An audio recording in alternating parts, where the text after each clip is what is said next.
All right, so on behalf of the Jamaican people, I want to say welcome to Jamaica, Coach McClaren. It's your second day here. What's it like being in Jamaica? Yeah, at the moment, very hot. But yeah, I think we're surrounded by, it's a beautiful place, the mountains, football pitch. You couldn't be any better place to be. So I'm excited. I was excited from day one when I spoke with the technical committee. Excited after yesterday. But the biggest thing is just to get started, really, just to get started. Phone a few players, watch a few games, and get ready for Cuba, September the 6th. What's it like being the head coach of Jamaica? Yeah, as I say, I'm very proud. I think it's a privilege. I think for anybody to coach a national team is a privilege. A privilege because you are representing a nation, a country. You're representing the whole of football within that nation, and so therefore you've got to be proud.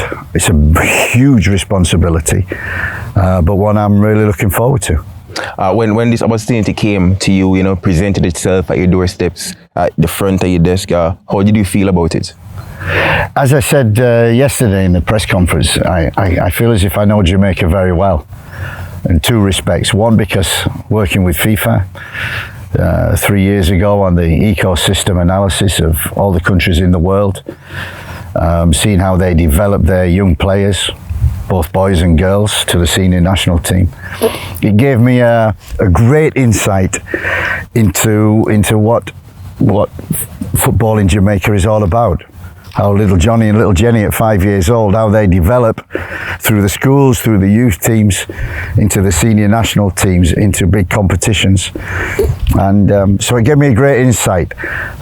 And I came away and I remember saying to the leader of the analysis, Jamaica is a great country. It's great potential, it's got great talent, and it's a blank sheet of paper. You can go in and you need to educate the coaches, you need to get better facilities, you need to give young players opportunities. And what I've seen in the last 3 years is certainly a development in the coaching.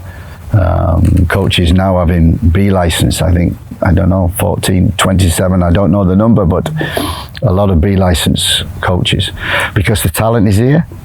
And to make the talent better, you need good coaches, and that's developing. In 2024, and as of recently, we've made some strides. We've begun our World Cup campaign. Among that, we came third in the Nations League. So far, we have 6 points from 2 games in World Cup qualifying.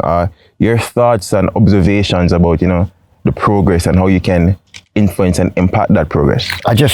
I want to carry on. I spoke with the old coach Jaime 2 weeks ago, and his aim was to leave the shirt in a better place, and I said, I think you've done that. I've watched the progress. I like the team. What I like about the team, okay, it's talented. Okay, it's got good players. Okay, I know most of the players because they're in the UK, but they look as if they've got a great togetherness. And everything I've heard, I've spoke to some players, I've spoke to staff, everybody loves coming to join up for Jamaica. And that's the first thing. You've got to enjoy what you do. And especially when the grind of the Premier League or the Championship or whatever league you play in, the grind, then to come away and look forward to playing for a national team, I think that's a great advantage. And all I want to do is just carry on the good work that has been going on, that the technical committee have been doing for the last 3 years, Jaime the last couple of years as coach. I just want to carry that on.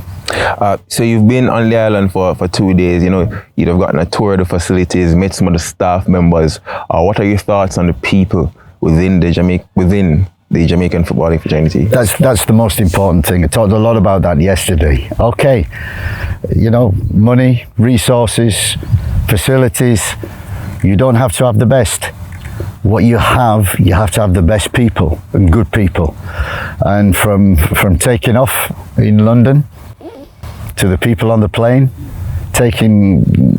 coming back off in the hotels, the press conference, the media, the staff which I'm meeting, I get a great vibe from it, a great feeling of closeness, of everybody proud of their national team, and you know, that's the platform.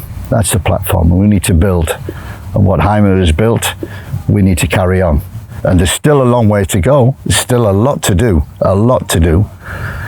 Because every team in the Caribbean now will be thinking, okay, USA, Mexico, Canada, out. We've got a chance. Everybody will be thinking that. And like I say in football, there is never an easy game. And complacency is the biggest killer of all. So that's one thing that straight away, we can't be complacent in this Nations League or the qualifiers for the World Cup. We must come here, we must be committed, we must want to be here, we must want to be a team, and we must all stay together, all be aligned from the top, from the president all the way down. We must be aligned to one goal, one vision, which is World Cup 26. Yeah. So having been in Jamaica for the past 2 days, being introduced to the Jamaican public, what are your plans for the rest of this month? Basically, I've got 2 days, see the facilities, meet the technical staff, the support staff. I'm already talking to some players. I've got all the details now. So it's full steam ahead. And when I get back, I want to go watch games, want to go visit clubs, meet the managers, make sure the managers will release the players, make sure the players, they want to come to represent Jamaica, recruit one or two, and just get a squad together for the first camp. Make sure that we're ready September the 6th against Cuba. All right, so the World Cup qualifiers that resumes next year, we've spoken about the players and being familiar with the players on the squad. How confident are you that we can achieve our goals of qualifying for the 2026 World Cup? As confident as you can be without knowing and working with the players or meeting the players. And sat where I'm sat at the present moment, there's a lot of unknowns. That will become clear in the first camp, and that's what I look forward to, the first camp, getting the players together. As I say, you know, not just but building on what they've already done, keeping that foundation of commitment, want to play for Jamaica, want to play for each other. As long as we got that base, then we progress from there. So everything is full steam ahead for the first camp, and then the work will begin. So before we head into World Cup qualifying next year, we actually have Nations League on September 6th at the National Stadium against Cuba. Could you give a message to all the fans and Jamaicans all across the globe about that match, you know, coming out and supporting the boys? We talked about, we talked with some of the staff yesterday. It was great, and I think one of them mentioned, you know what we want to see? What would be the dream? Is 35,000 people in the National Stadium. Wow. You know, I've heard about going to Honduras and Guatemala and hostile atmospheres, and I can't wait for that. That's what football's all about. We want to create that here, and that would be a dream. And it's always, wherever I go, I always say, I want to see, when I walk the streets, I want to see everybody with a Jamaican shirt on, you know, proud of their team, coming to support, fill the stadium and create an atmosphere, because that's what these players are used to when they play abroad or they play in the local leagues here. Good atmospheres. We need to produce that. A lot. This is a team effort, and part of that team is not just the players, it's not just the staff, it's not just the president, the technical committees, it's the supporters, you know, and we want to bring them closer. We want them to come close, but also we know to do that. There are no easy games in football, and you know, we play every game to win. Final question, you know, being in Jamaica, I'm sure you'd have heard about the Jamaican food. Is there anything you're looking forward to trying? The food? Yes.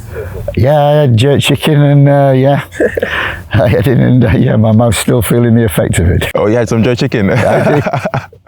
All right, thank you very much, Coach McClaren, and best of luck on this journey. Thank you very much.